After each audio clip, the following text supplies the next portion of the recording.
So he got up there in a room about the size of folks, and I was the only guy from Atlanta, and he says the two worst places in America for sex trafficking are Houston, Texas, and Atlanta, Georgia. And here I was in this room, all eyes were on me. What are you doing about that, Trey, in your community? I grew up here in Atlanta and had no idea that this was happening in my own backyard.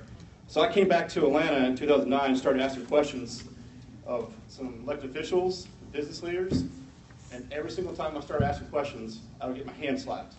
Don't talk about it, Trey. Don't talk about it, Trey. That actually pushed me more to start talking about it, for people to tell me not to talk about it. And then I realized through the process there were some great organizations and people, some of those that are on the panel, that were doing incredible work here in Atlanta to combat a human rights issue here in Atlanta, sex trafficking. So I want to give you the background of one of the reasons why we selected that here in our Atlanta chapter to discuss. Resources to bear to deal with those businesses, to highlight the problem and end it. And so I think we have to take, and my posture is I take a very aggressive stance with that. I meet with the policing powers, I meet with the health officials in the county health department and see what levers in government we can use to make sure we're keeping a keen eye, a close eye on what's going on, and using those levers to stop these conduits for victimization. So that's just, and it's going on all over, and the technology allows it to also go on in places where you don't see it, where it's hidden, where in affluent communities technology is used to coerce young girls into victimization, and it's right under their own roofs, and their parents don't realize it. So there's a lot of things that we have to educate families on and communities on in DeKalb County, in my district, because it's Trey, when Trey said, I don't know where he went, but when he talked about, people said don't talk about this. I understand that because there are businesses that they make a living, they want to look the other way, so you've got that pressure, and then you've got folks that just don't even realize that this is going on in their own community. They don't believe it is. They don't see it. It's because technology has allowed it to be so subterranean in many cases. So these are some of the challenges and some of the things I'm working on in DeKalb, and some of these great panelists. I look forward to continuing to work with them, working with Chief King, I know already, to fight this terrible problem. Thank you. And for each of you, I've been given a question and a follow-up question, so okay, we'll go ahead and go through that. I know when I moved back to Georgia in 2004, I was shocked as Trey was. Apparently in 2000, and you guys can correct me if I'm wrong, but I think I'm right about this, it was a $50 fine and a misdemeanor to be trafficking children or involved in these issues. It took to 2011 to change the laws. Now it's up to $150,000 fine, I believe, and up to life in prison. There are a lot of people who know a lot more about this on this panel than I do. So we've changed, but that took 11 years to change those laws. We have a huge adult entertainment industry in Atlanta. It's a big part of our convention business, I'm sure, or in the metro area. Are there any, and I think to your point, big data with facial recognition for both victims and perpetrators. We have the largest healthcare IT ecosystem in the country in Atlanta, which I hope we can take advantage of big data and other things. But are there policy change? That was a big policy change that made a huge difference. And there may not be, but there are other areas of policy that you can recommend in DeKalb County or otherwise from a state level that might help us be more effective in addressing this issue? Well, I think there are. Recently I met with the health department in DeKalb, and I think that there are things we can do there to give them some more robust abilities to go into places and eventually shut them down.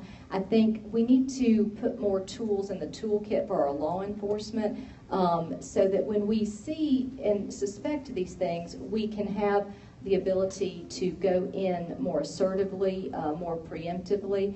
And I think the health department is a good place to start there. So I was speaking last week with them about, what they can and can't do and where the law does, not permit them to do certain things. And so I think more robust laws for our health department to allow them to and quite frankly, funding too. I mean, even as we do that, even as we give more powers to health departments, police, and so on, we've got to follow that up. They've got to have the people to do it. And so that's a problem. I know that the health department doesn't have the number of inspectors they need.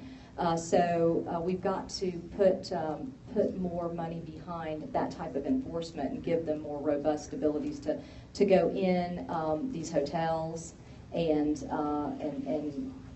be able to shut them down. I don't think they feel they have the ability to shut them down and really, so, and when we can do that, when we can shut down an extended stay motel situation, essentially, that where we know victims are being housed and it's an unsafe situation, when we can give them that ability rather quickly, then the business community is going to have to deal with that. And, to Trey's point, people again said, stop talking about this. We can't stop talking about this. We've got to bring this to light. We've got to make this an issue that everybody knows.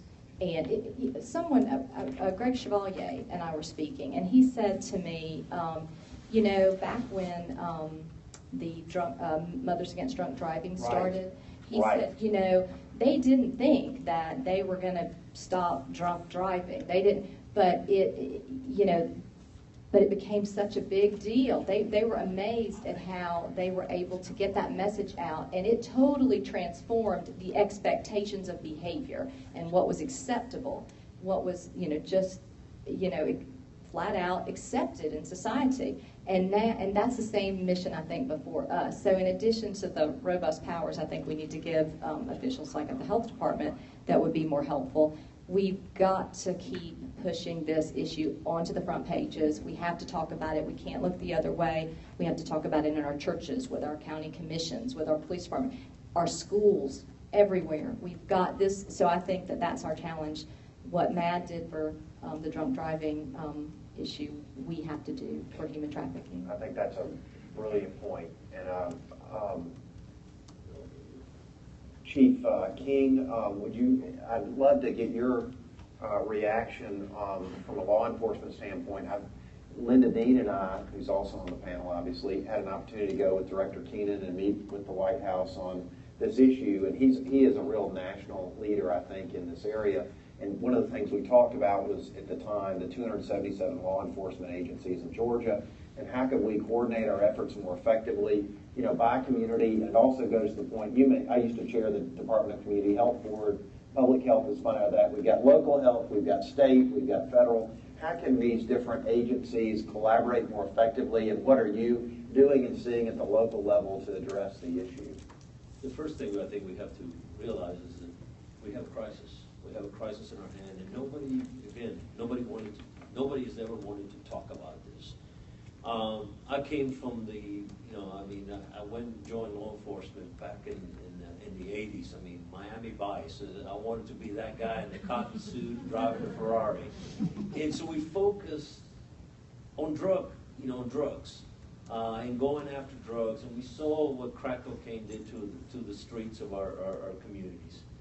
And now we have this other evil. And I think that evil was always been there, but we just didn't pay attention to it. And so we're, first of all, I heard a local prosecutor recently was testifying at the legislature. Well, because we don't have statistics, we don't know how bad of a problem we have. And anybody that walks the streets of our community, and my community is mostly an international community, Beaufort Highway, 285, which is the traditional international corridor of the Metro Atlanta area, has been seeing these cases. The challenge is who reports this crime? To create a statistic, there has to be an arrest, there has to be a victim, and that's how traditional law enforcement has always looked at this problem. Okay, so they go and set up an undercover operation, they arrest a couple of girls, and everybody gives each other high fives and goes to the house. But that is just the beginning of trying to, you have to look at this as an organization. This is the most complex. And I've participated in investigations dealing with very, very elaborate organizations that deal with narcotics over my career. I was born and raised in Mexico. Spanish is my first language, so it's easy for me to go into my niche. But then we start looking at the complexity of some of these organizations and how they move girls from all over the world. And not in on Beaufort Harbor, we deal with Korean students coming here on student visas who overstay, who then go into the karaoke bars or the massage parlors, or young Colombian or Nicaraguan or Salvadorian girls that come through Mexico and come in and are moved from town to town through the East Coast. These are very highly organized, criminal enterprises. They're very hard and difficult. But if you don't, but first you have to show, Americans, we like numbers. We like to be able to say how bad, how many drugs we seize. With this problem, the arrest of a bunch of girls working in an extended stay hotel or working at a massage parlor is just the beginning. They're, in convincing the girls that they're victims. That's the first step, is that they are victims of a criminal enterprise, and getting them to assist us in an environment is very difficult. So when people say, "Oh, that's a victimless crime," I refuse to accept that. And you have to, it touches almost every fabric of our society, from the guys, standing at the Home Depot, day laborers, or standing in the corner looking for work, the cantinas on Beaufort Harbor where the girls charge money to dance with the guys, or the Asian massage parlors or nightclubs. All this is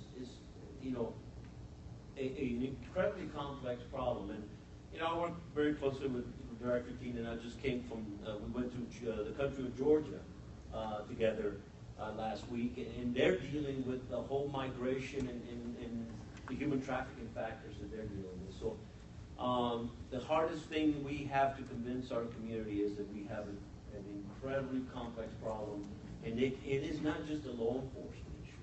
I mean, it is easy to just say, "Hey, cops, go handle it." It has to be the health department, the fire inspectors, incredible tools for being able to go and look at places that are unsafe. Working with our hotel businesses and the hotel security, because our biggest, the challenge right now is that all this is moved off. We traditionally thought of prostitution as the girl standing on the side, look at TV. The girl standing on the corner of Peachtree and saying $50 to make you holler. Those days are long gone. It is now gone internet, where they're looking. It's like Uber.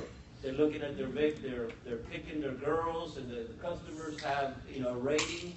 It is incredibly complex.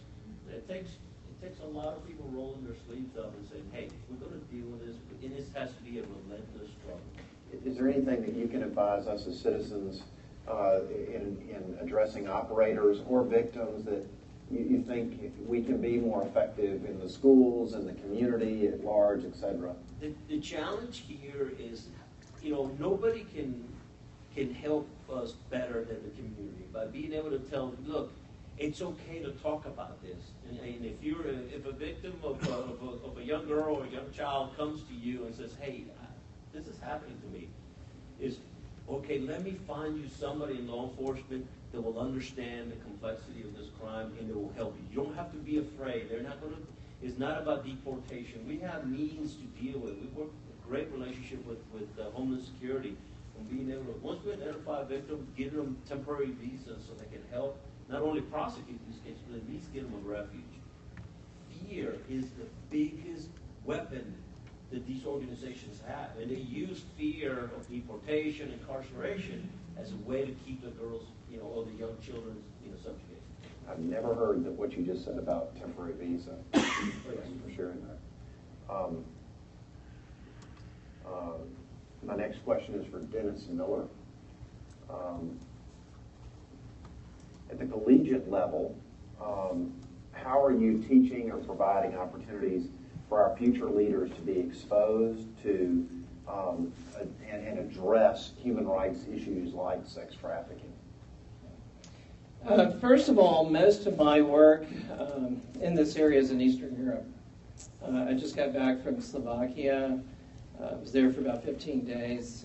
I think this is the 46th or 7th time I've been just to Slovakia. But I've worked in about 9 countries in the region, and I learned something there that was very important.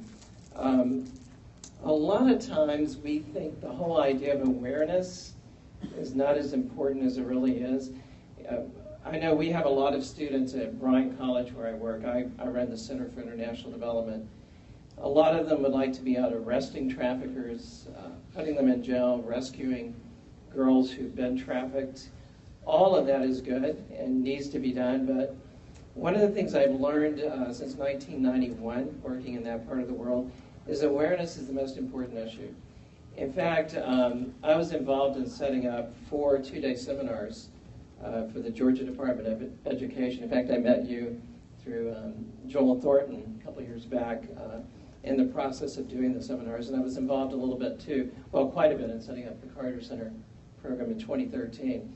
And during those seminars, I brought people in from various backgrounds like State Department, FBI, Scotland Yard, and one of the things I remember more than any of the presenters that we brought in is I had 2 Scotland Yard human trafficking team founders at one of the seminars at the Capitol. And they said that, and I'll tell you how this ties in with students, they said that in Lithuania, well, in London, they had more girls trafficked from Lithuania than any other country. And the government of Lithuania decided at one point to put billboards, it's a small country, but they put billboards on every major highway in Lithuania warning girls about trafficking. And within a couple of years, they said we could hardly find a girl in London from Lithuania. So that story is something I've told to students at our college over and over, because one of the things that one of the 2, in fact, Steve Wilkinson, who formed the Scotland Yard Anti-Human Trafficking team, one of the stories, one of the things he said that I've never forgotten is that if you look at 27 million people, and of course that's just an estimate, we don't know the real number, it's like saying how many people are on drugs in Atlanta. Who knows? We can only do an estimate. But let's say 27 million is pretty accurate. He said when you look at that total number of people trafficked around the world, not many victims are ever rescued. And not many traffickers are ever arrested, and very few are prosecuted. And he said, at least in the UK, not many of them get long sentences. They're pretty moderate sentences when you think of the crimes they've committed. So he said the best weapon, since not many people are rescued, not many perpetrators are either arrested or prosecuted or receive long jail sentences. So the best weapon, he said, really is awareness. So what we try to do at Bryan College is, first of all, we have a very active STOP chapter. I believe the first STOP chapter, students stopping the trafficking of persons, was started at Georgetown. I think Bard College in New York was second, and I think we were the third. Well, because our students were so enthusiastic about awareness and about trying to do something during their collegiate career, we actually went from a STOP chapter that we started about 10 years ago to offering a major in human trafficking through our politics and government.